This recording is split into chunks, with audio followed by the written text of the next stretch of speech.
Good morning, ka vlog akala welcome le chau and we lo subscribe lo kam lo subscribe la going to hai chonni nya in kom touring kan chwak le ka so an ka ma lo kan pyakin ma ang lo thil inge katika ang lo kan in angin ang lo halaya po hai sarkar in thilan siama a parking thailo main road akan parking a ke kan kal ki pa fine going to apa bible chang ani vea minute ngain kan climb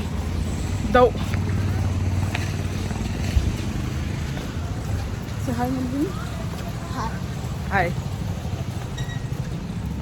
refuse का मतलब क्या है? रिफ्यूज मतलब एक ऐसा स्थान जहां पर हम रह सके।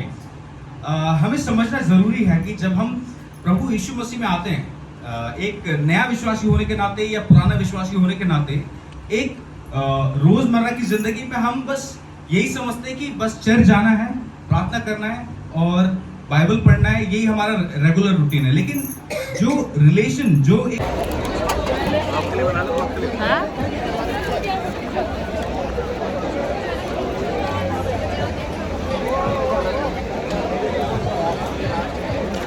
थोड़ा सा वेट करना पड़ेगा।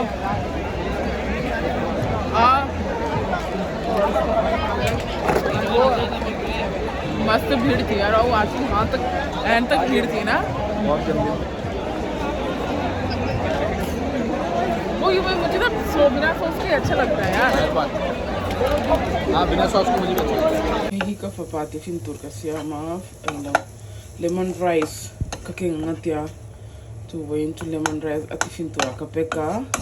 wain to skula books vel king ngai lawa wain to fun activity to turnia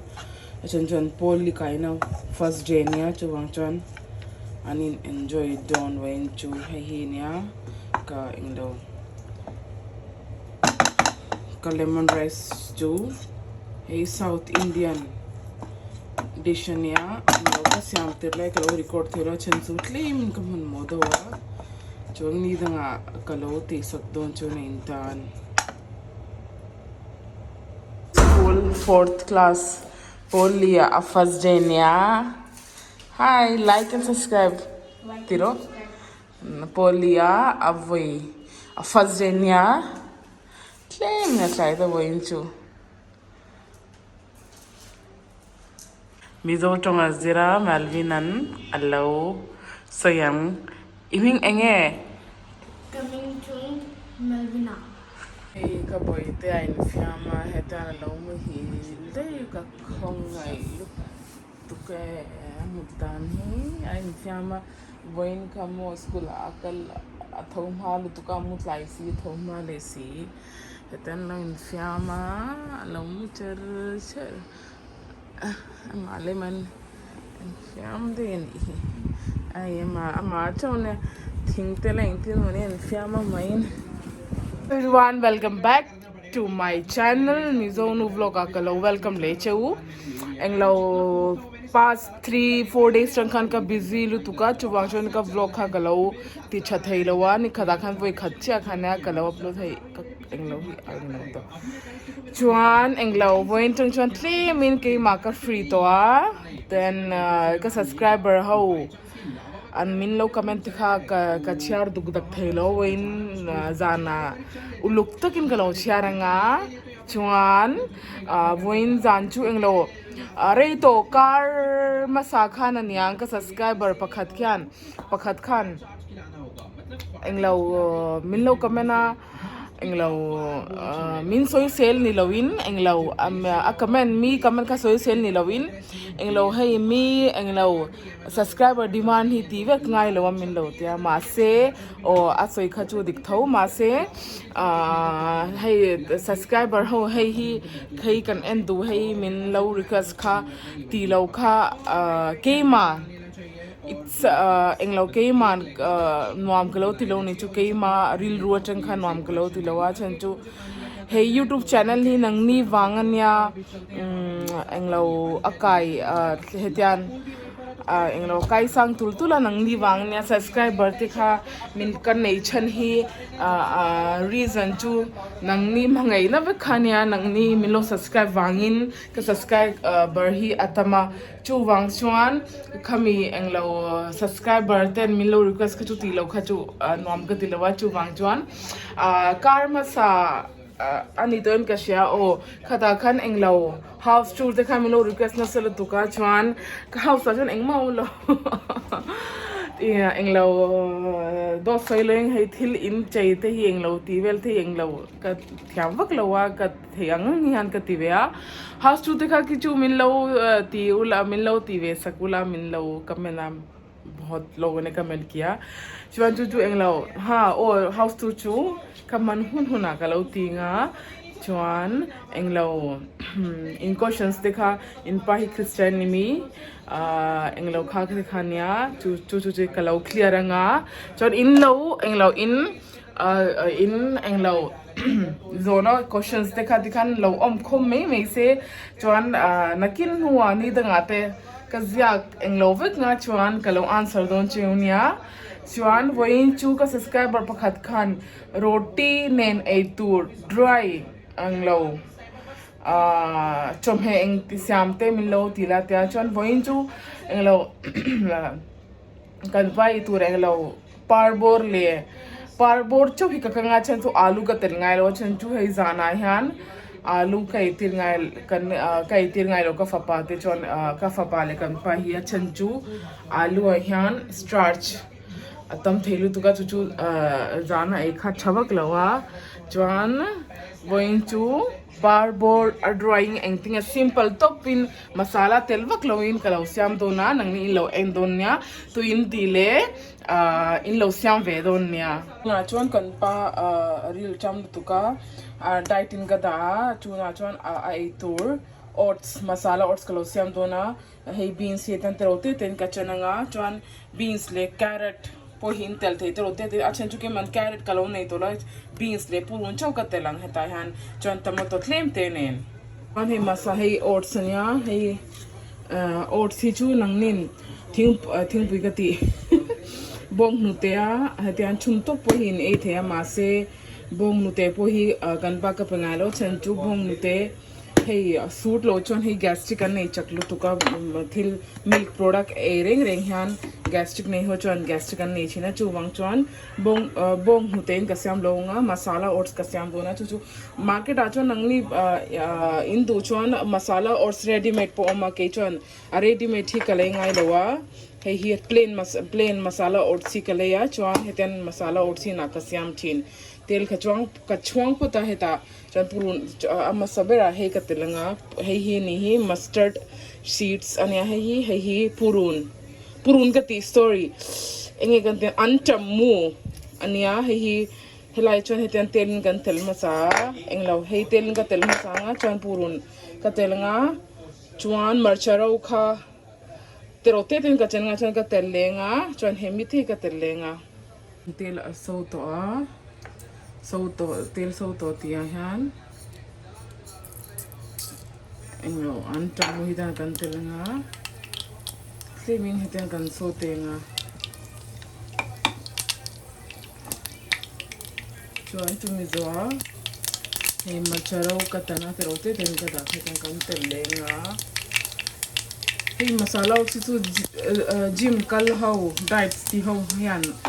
an aina sahila ya chuan diet ti lo po hian an ei thei to chuan hetan pun kan telenga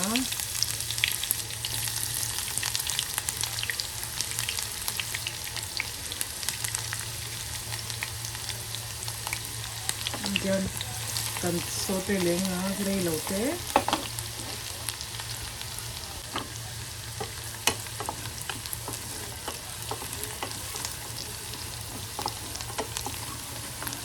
he bel te ania ka sama chantu macho na ei tur te ni chon kan ka fa pale malvin ale ke chon kan ei don lo chu wang film te lim cho ka siam do hemi purun tlemin abram to ti ai han in lo beans te lo te kan chan kha kan tel le nga chon hi te kan chok le char nga ka in lo plain masala hei ka le na hi rai tol du ka siam lo siam lo ka theng hil re a ka nei ti kha voin chu ka drawer vel ka han en changa ka kan pan hei ilei se siam si lo min tia vi ka theng hil re ka tia voin chu office kal ma tu a break in lo ai tu a ka siam ta tia hei tian viên xịt lì mình rồi nua châu tomato cần thang á chân chú tomato hi thura tomato cần thang mà chuan à thura vàng hiền thì hi à tìm hin thấy lâu à hey lì mình viên xị azor đâu to à này rồi à ihan tomato cần thang á cái chú hybrid tomato nia cầm hằng desi tomato hình sinh cần xem lên rồi trong cái phần đó ka tina tu tomato thur kam hang lo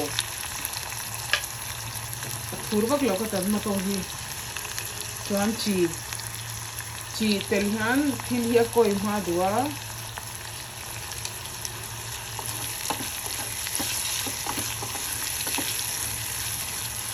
chen tomato amash ma lo che kan to te le char nga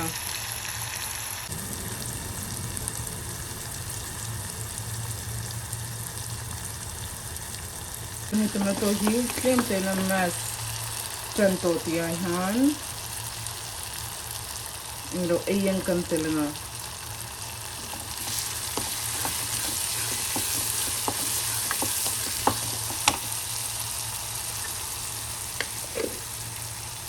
ayang kan tel zo han marcha powder kan telenga powder kan tel zo han minute mi vel kan so te nga chuan kan so te mu yan hei oats plain oats ta kan tel nge nga in ei dan khani mai nei tam dule tam do in telanga ke ni chu an kan pa ei tur chu ne ka sam fian ni dan ka telanga asan chu tui lei zo han apum duwa hei hi hetian minute in lo vel hetian kan chok nu han chuan chi kha ki man claim te ka ti ka ad bela chan chu chi kha claimin ka shedawa chuan hetan han tui kan lenga tel quantity kha chu hei otsi nau chot kan ti koi ang thin khan claimin a koi tur ne chuwa chuan ke thing tui ka ti tui claim ina tam dawin lo tel don ania now cho ang tura ang khan hi ko yanga ya chuan eng lo tui hey kan lo kang tiranga claim ina tui lo claim to a heti hemi atui lo claim ti han gas kan off nga chan chu hei hi bo hun akhal le dona chu wang chuan hetian tui claim alania hian kan off nga in du chuan in lo try ve don nia chuan hei hi kan la chhuak anga hei kan masala oats chu ready a in du chuan in lo siam venga chuan ka channel kha min lo subscribe pula chuan nakin ka vlog danga kan hule don nia ka recipe danga